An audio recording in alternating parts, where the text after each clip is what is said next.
नमस्कार दोस्तों, आपका स्वागत है हमारे स्टोरी पॉडकास्ट में। चलिए शुरू करते हैं कहानी। गोदान भाग 15। लेखक मुंशी प्रेमचंद। ऐसे असाधारण कांड पर गांव में जो कुछ हलचल मचनी चाहिए थी, वो मची और महीनों तक मचती रही। झुनिया के दोनों भाई लाठियां लिए गोबर को खोजते फिरते थे। भोला ने कसम खाई कि अब न झुनिया का मुंह देखेंगे और न इस गांव का। होरी से उन्होंने अपनी सगाई की जो बातचीत की थी, वो अब टूट गई थी। अब वो अपनी गाय के दाम लेंगे और नकद, और इसमें विलंब हुआ तो होरी पर दावा करके उसका घरद्वार नीलाम करा लेंगे। गांव वालों ने होरी को जात बाहर कर दिया।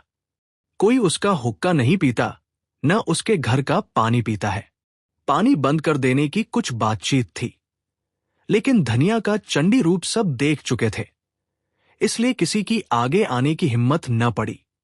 धनिया ने सबको सुना सुना कर कह दिया। किसी ने उसे पानी भरने से रोका तो उसका और अपना खून एक कर देगी। इस ललकार ने सभी के पित्ते पानी कर दिए। सबसे दुखी है झुनिया, जिसके कारण ये सब उपद्रव हो रहा है, और गोबर की कोई खोज खबर न मिलना इस दुख को और भी दारुण बना रहा है।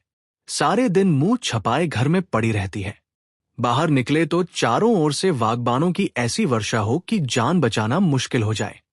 दिन भर घर के धंधे करती रहती है, और जब अवसर पाती है रो लेती है। हरदम थरथर कांपती रहती है कि कहीं धनिया कुछ कह न बैठे। अकेला भोजन तो नहीं पका सकती, क्योंकि कोई उसके हाथ का खाएगा नहीं। बाकी सारा काम उसने अपने ऊपर ले लिया। गांव में जहां 4 स्त्री पुरुष जमा हो जाते हैं, यही कुत्सा होने लगती है। एक दिन धनिया हाट से चली आ रही थी कि रास्ते में पंडित दातादीन मिल गए।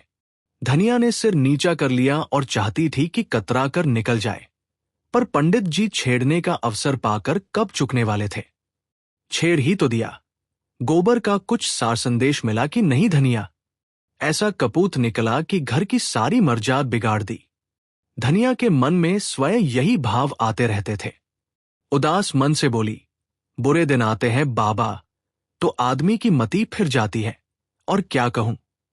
दातादीन बोले, तुम्हें इस दुष्टा को घर में न रखना चाहिए था। दूध में मक्खी पड़ जाती है तो आदमी उसे निकाल कर फेंक देता है और दूध पी जाता है। सोचो कितनी बदनामी और जगहसाई हो रही है। वह कुल्टा घर में न रहती तो कुछ न होता। लड़कों से इस तरह की भूल चूक होती रहती है। जब तक बिरादरी को भात न दोगे, बाभनों को भोज न दोगे, कैसे उद्धार होगा। उसे घर में न रखते तो कुछ न होता। होरी तो पागल है ही, तो कैसे धोखा खा गई। वह दातादीन का लड़का मातादीन एक चमारिन से फंसा हुआ था।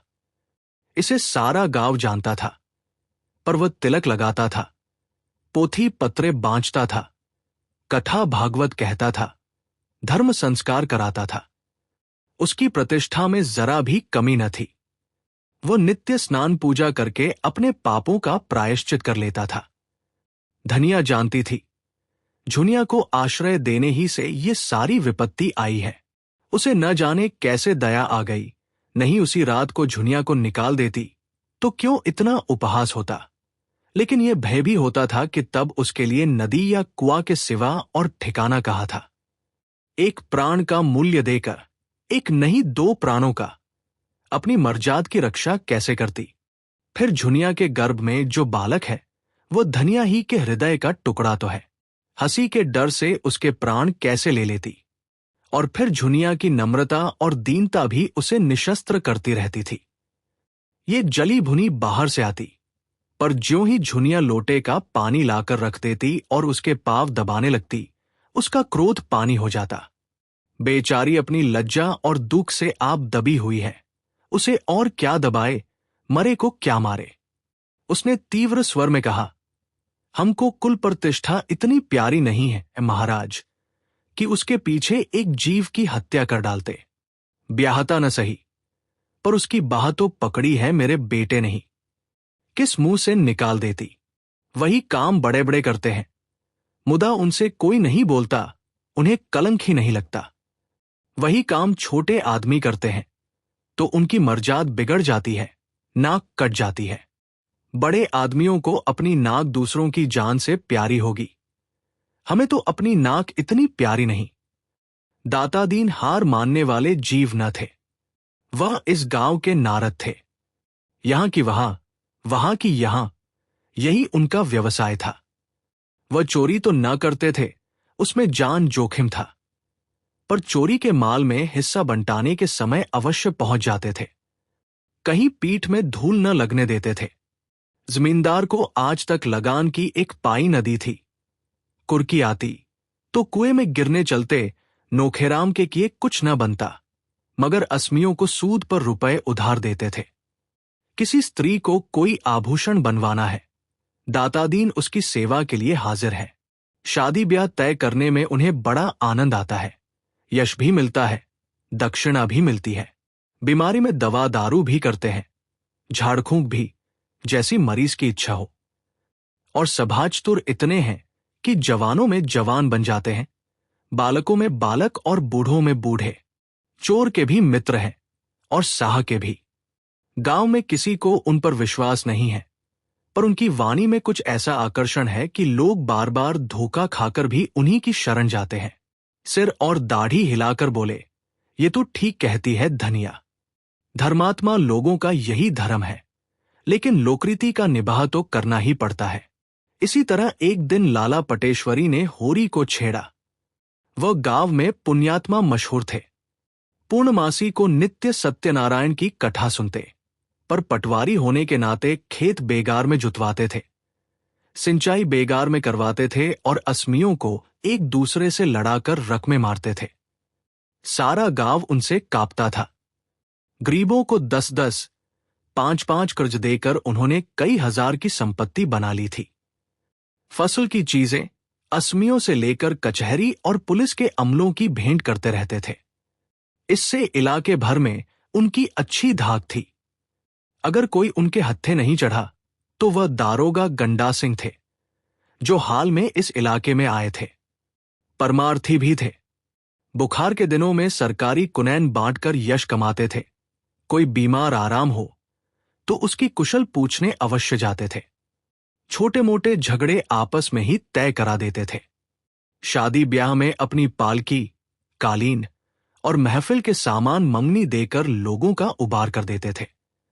मौका पाकर न चुकते थे, पर जिसका खाते थे उसका काम भी करते थे। बोले, ये तुमने क्या रोग पाल लिया होरी? होरी ने पीछे फिरकर पूछा, तुमने क्या कहा लाला? मैंने सुना नहीं। पटेश्वरी पीछे से कदम बढ़ाते हुए बराबर आकर बोले, यही कह रहा था कि धनिया के साथ क्या तुम्हारी बुद्धि भी घास खा गई? झुनिया को क्यों नहीं उसके बाप के घर भेज देते? सेंतमेंत में अपनी हंसी करा रहे हो। न जाने किसका लड़का लेकर आ गई और तुमने घर में बैठा लिया। अभी तुम्हारी 2-2 लड़कियां ब्याहने को बैठी हुई है। सोचो कैसे बेड़ा पार होगा। होरी इस तरह की आलोचनाएं और शुभ कामनाएं सुनते सुनते तंग आ गया था। खिन्न होकर बोला, ये सब मैं समझता हूं लाला, लेकिन तुम ही बताओ मैं क्या करूं? मैं झुनिया को निकाल दूं तो भोला उसे रख लेंगे। अगर वह राजी हो तो आज मैं उसे उनके घर पहुंचा दूं। अगर तुम उन्हें राजी कर दो तो जन्म भर तुम्हारा औसान मानूं। मगर वहां तो उनके दोनों लड़के खून करने को उतारू हो रहे हैं। फिर मैं उसे कैसे निकाल दूं? एक तो नालायक आदमी मिला कि उसकी बाह पकड़कर दगा दे गया। मैं भी निकाल दूंगा तो इस दशा में वह कहीं मेहनत मजूरी भी तो न कर सकेगी। कहीं डूबधंस मरी तो किसे अपराध लगेगा। रहा लड़कियों का ब्याह, सो भगवान मालिक है। जब उसका समय आएगा कोई न कोई रास्ता निकल ही आएगा। लड़की तो हमारी बिरादरी में आज तक कभी कुंवारी नहीं रही।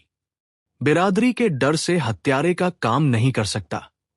होरी नम्र स्वभाव का आदमी था। सदा सिर झुकाकर चलता और 4 बातें गम खा लेता था। हीरा को छोड़कर गांव में कोई उसका अहित न चाहता था, पर समाज इतना बड़ा अनर्थ कैसे सहे? और उसकी मुटमर्दी तो देखो कि समझाने पर भी नहीं समझता।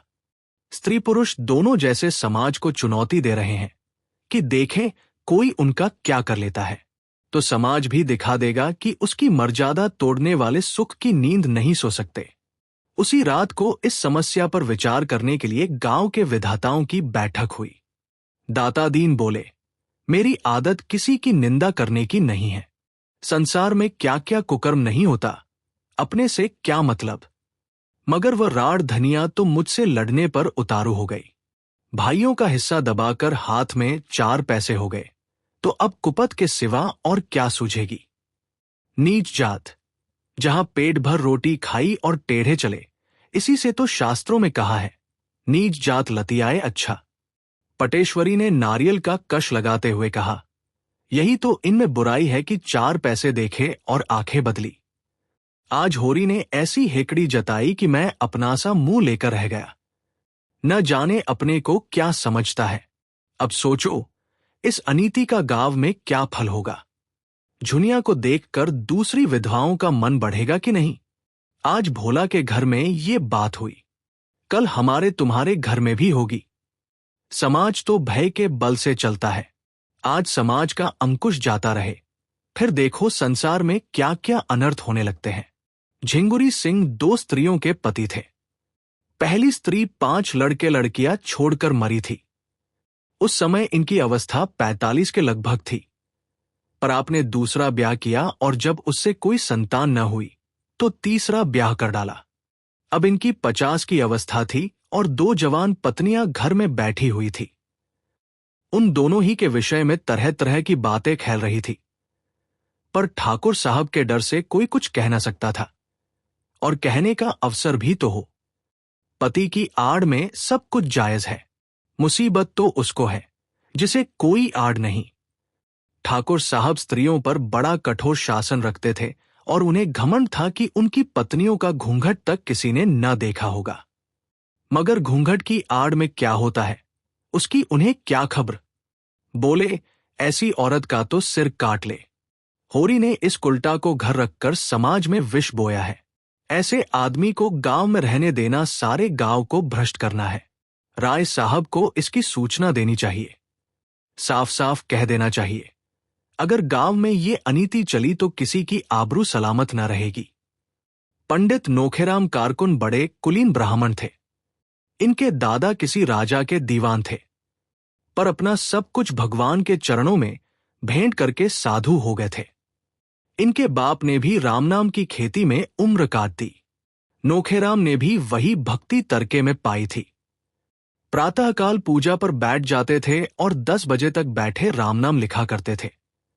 मगर भगवान के सामने से उठते ही उनकी मानवता इस अवरोध से विकृत होकर उनके मन, वचन और कर्म सभी को विषाक्त कर देती थी।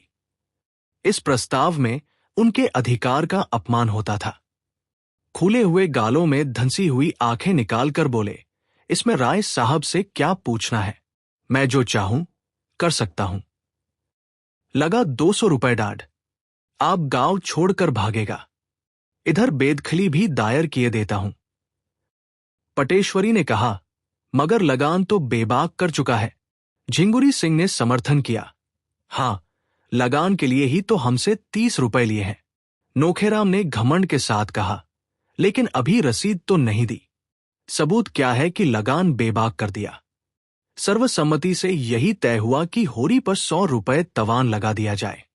केवल एक दिन गांव के आदमियों को बटोरकर उनकी मंजूरी ले लेने का अभिनय आवश्यक था।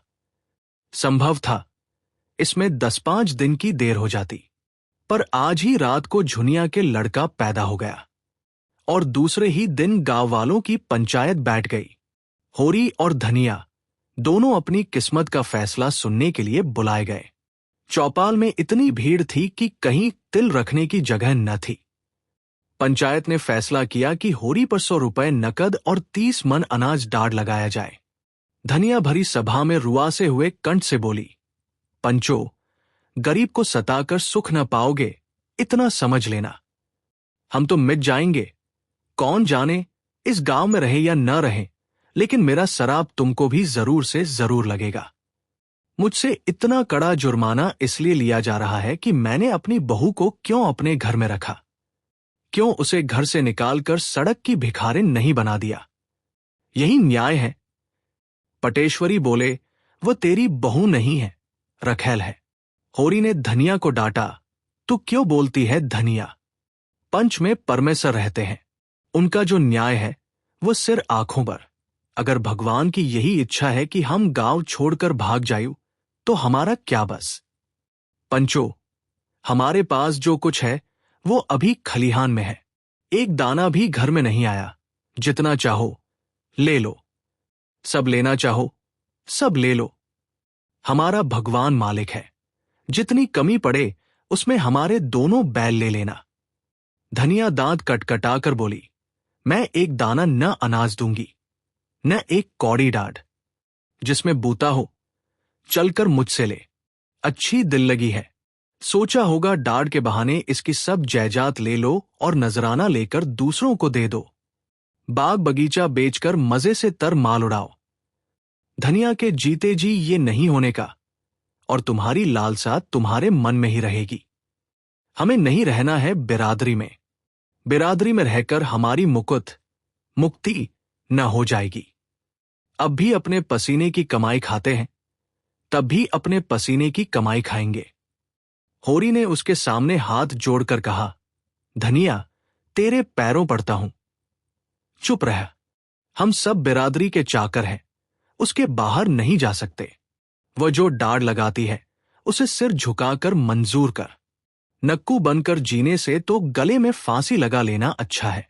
आज मर जायूं तो बिरादरी ही तो इस मिट्टी को पार लगाएगी, बिरादरी ही तारेगी तो तरेंगे। पंचो, मुझे अपने जवान बेटे का मुंह देखना नसीब ना हो। अगर मेरे पास खलिहान के अनाज के सिवा और कोई चीज हो, मैं बिरादरी से दगा न करूंगा। पंचों को मेरे बाल बच्चों पर दया आए तो उनकी कुछ परवरिश करें, नहीं मुझे तो उनकी आज्ञा पालनी है। धनिया झल्लाकर वहां से चली गई और होरी पहर रात तक खलिहान से अनाज ढोड़ोकर झिंगुरी सिंह की चौपाल में ढेर करता रहा। 20 मन जौ था, 5 मन गेहूं और इतना ही मटर, थोड़ा सा चना और तिलहन भी था। अकेला आदमी और 2 गृहस्थियों का बोझ। यह जो कुछ हुआ धनिया के पुरुषार्थ से हुआ। झुनिया भीतर का सारा काम कर लेती थी और धनिया अपनी लड़कियों के साथ खेती में जुट गई थी। दोनों ने सोचा था, गेहूं और तिलहन से लगान की एक किश्त अदा हो जाएगी और हो सके तो थोड़ा थोड़ा सूद भी दे देंगे। जौ खाने के काम में आएगा। लंगे तंगे 5-6 महीने कट जाएंगे, तब तक ज्वार, मक्का, सावा, धान के दिन आ जाएंगे। वो सारी आशा मिट्टी में मिल गई। अनाज तो हाथ से गए ही, 100 रुपए की गठरी और सिर पर लद गई। अब भोजन का कहीं ठिकाना नहीं। और गोबर का क्या हाल हुआ भगवान जाने, न हाल न वाल। अगर दिल इतना कच्चा था तो ऐसा काम ही क्यों किया? मगर होनहार को कौन टाल सकता है? बिरादरी का वो आतंक था कि अपने सिर पर लाद कर अनाज ढो रहा था, मानो अपने हाथों अपनी कब्र खोद रहा हो। जमींदार, साहूकार, सरकार किसका इतना रोब था? कल बाल बच्चे क्या खाएंगे, इसकी चिंता प्राणों को सोखे लेती थी। पर बिरादरी का भय पिशाच की भांति सिर पर सवार अंकुश दिए जा रहा था। बिरादरी से पृथक जीवन की वह कोई कल्पना ही न कर सकता था। शादी ब्याह, मूड़न छेदन, जन्म मरण सब कुछ बिरादरी के हाथ में है। बिरादरी उसके जीवन में वृक्ष की भांति जड़ जमाए हुए थी और उसकी नसें उसके रोम रोम में बिंधी हुई थी। बिरादरी से निकलकर उसका जीवन विशृंखल हो जाएगा, तार तार हो जाएगा। जब खलिहान में केवल 1.5-2 मन जौ रह गया तो धनिया ने दौड़कर उसका हाथ पकड़ लिया और बोली, अच्छा अब रहने दो, ढो तो चुके बिरादरी की लाज। बच्चों के लिए भी कुछ छोड़ोगे कि सब बिरादरी के भाड़ में झोंक दोगे? मैं तुमसे हार जाती हूं। मेरे भाग्य में तुम्ही जैसे बुद्धू का संग लिखा था। होरी ने अपना हाथ छुड़ाकर टोकरी में शेष अनाज भरते हुए कहा, ये ना होगा धनिया। पंचों की आंख बचाकर एक दाना भी रख लेना मेरे लिए हराम है। मैं ले जाकर सब का सब वहां ढेर कर देता हूं। फिर पंचों के मन में दया उपजेगी तो कुछ मेरे बाल बच्चों के लिए देंगे। नहीं, भगवान मालिक है। धनिया तिल मिलाकर बोली, ये पंच नहीं है, राक्षस है, पक्के राक्षस। ये सब हमारी जगजमीन छीन कर माल मारना चाहते हैं। डांट तो बहाना है, समझाती जाती हूं, पर तुम्हारी आंखें नहीं खुलती। तुम इन पिशाचों से दया की आशा रखते हो। सोचते हो 10-5 मन निकालकर तुम्हें दे देंगे। मुंह धो रखो। जब होरी ने न माना और टोकरी सिर पर रखने लगा तो धनिया ने दोनों हाथों से पूरी शक्ति के साथ टोकरी पकड़ ली और बोली, इसे तो मैं न ले जाने दूंगी, चाहे तुम मेरी जान ही ले लो। मर मर कर हमने कमाया, पहर रात रात को सींचा, अगोरा, इसलिए कि पंच लोग मूंछों पर ताव देकर भोग लगाए और हमारे बच्चे दाने दाने को तरसे। तुमने अकेले ही सब कुछ नहीं कर लिया है, मैं भी अपनी बच्चियों के साथ सती हुई हूं। सीधे से टोकरी रख दो, नहीं आज सदा के लिए नाता टूट जाएगा, कहे देती हूं। होरी सोच में पड़ गया। धनिया के कथन में सत्य था। उसे अपने बाल बच्चों की कमाई छीन कर तवान देने का क्या अधिकार है? वो घर का स्वामी इसलिए है कि सबका पालन करे, इसलिए नहीं कि उनकी कमाई छीन कर बिरादरी की नजर में सुखरू बने। टोकरी उसके हाथ से छूट गई। धीरे से बोला, तू ठीक कहती है धनिया, दूसरों के हिस्से पर मेरा कोई जोर नहीं है। जो कुछ बचा है वो ले जा, मैं जाकर पंचों से कह देता हूं। धनिया अनाज की टोकरी घर में रखकर अपनी दोनों लड़कियों के साथ पोते के जन्मोत्सव में गला फाड़ फाड़ कर सोहर गा रही थी, जिसमें सारा गांव सुन ले। आज ये पहला मौका था कि ऐसे शुभ अवसर पर बिरादरी की कोई औरत न थी। सौर से झुनिया ने कहला भेजा था, सोहर गाने का काम नहीं है, लेकिन धनिया कब मानने लगी? अगर बिरादरी को उसकी परवाह नहीं है तो वह भी बिरादरी की परवाह नहीं करती। उसी वक्त होरी अपने घर को 80 रुपए पर झिंगुरी सिंह के हाथ गिरो रख रहा था। डाढ़ के रुपए का इसके सिवा वह और कोई प्रबंध न कर सकता था। 20 रुपए तो तिलहन, गेहूं और मटर से मिल गए। शेष के लिए घर लिखना पड़ गया। नोखेराम तो चाहते थे कि बैल बिकवा लिए जाए, लेकिन पटेश्वरी और दातादीन ने इसका विरोध किया। बैल बिक गए तो होरी खेती कैसे करेगा? बिरादरी उसकी जायदाद से रुपए वसूल करे, पर ऐसा तो न करे कि वह गांव छोड़कर भाग जाए। इस तरह बैल बच गए। होरी रहननामा लिखकर कोई 11 बजे रात घर आया तो धनिया ने पूछा, इतनी रात तक वहां क्या करते रहे? होरी ने जुलाहे का गुस्सा दाढ़ी पर उतारते हुए कहा, करता क्या रहा, इस लौंडे की करनी भरता रहा। अभागा आप तो चिंगारी छोड़कर भागा। आग मुझे बुझानी पड़ रही है। 80 रुपए में घर रहन लिखना पड़ा। करता क्या? अब हुक्का खुल गया। बिरादरी ने अपराध क्षमा कर दिया। धनिया ने ओठ चबाकर कहा, न हुक्का खुलता तो हमारा क्या बिगड़ा जाता था। 4-5 महीने नहीं किसी का हुक्का पिया तो क्या छोटे हो गए? मैं कहती हूं, तुम इतने भोंदू क्यों हो? मेरे सामने तो बड़े बुद्धिमान बनते हो, बाहर तुम्हारा मुंह क्यों बंद हो जाता है? लेदे के बाप दादों की निशानी एक घर बच रहा था, आज तुमने उसका भी वारा न्यारा कर दिया। इसी तरह कल ये 3-4 बीघे जमीन है, इसे भी लिख देना और तब गलीगली भीख मांगना। मैं पूछती हूं, तुम्हारे मुंह में जीभ न थी कि उन पंचों से पूछते, तुम कहां के बड़े धर्मात्मा हो जो दूसरों पर डाढ़ लगाते फिरते हो? तुम्हारा तो मुंह देखना भी पाप है। होरी ने डांटा, चुप रह, बहुत चढ़-चढ़ न बोल। बिरादरी के चक्कर में अभी पड़ी नहीं है, नहीं मुंह से बात न निकलती। धनिया उत्तेजित हो गई। कौन सा पाप किया है जिसके लिए बिरादरी से डरे? किसी की चोरी की है, किसी का माल काटा है? महरिया रख लेना पाप नहीं है, हां, रख के छोड़ देना पाप है। आदमी का बहुत सीधा होना भी बुरा है। उसके सीधेपन का फल यही होता है कि कुत्ते भी मुंह चाटने लगते हैं। आज उधर तुम्हारी वाहवाह हो रही होगी कि बिरादरी की कैसी मर्जाद रख ली। मेरे भाव फूट गए थे कि तुम जैसे मर्द से पाला पड़ा। कभी सुख की रोटी न मिली। मैं तेरे बाप के पांव पड़ने गया था, वही तुझे मेरे गले बांध गया। पत्थर पड़ गया था उनकी अक्ल पर और उन्हें क्या कहूं? न जाने क्या देखकर लट्टू हो गए। ऐसे कोई बड़े सुंदर भी तो न थे तुम। विवाद विनोद के क्षेत्र में आ गया। 80 रुपए गए तो गए, लाख रुपए का बालक तो मिल गया। उसे तो कोई न छीन लेगा। गोबर घर लौट आए। धनिया अलग झोपड़ी में भी सुखी रहेगी। होरी ने पूछा, बच्चा किसको पड़ा है? धनिया ने प्रसन्न मुख होकर जवाब दिया, बिल्कुल गोबर को पड़ा है। सच, रिष्ट पुष्ट तो है। अच्छा है।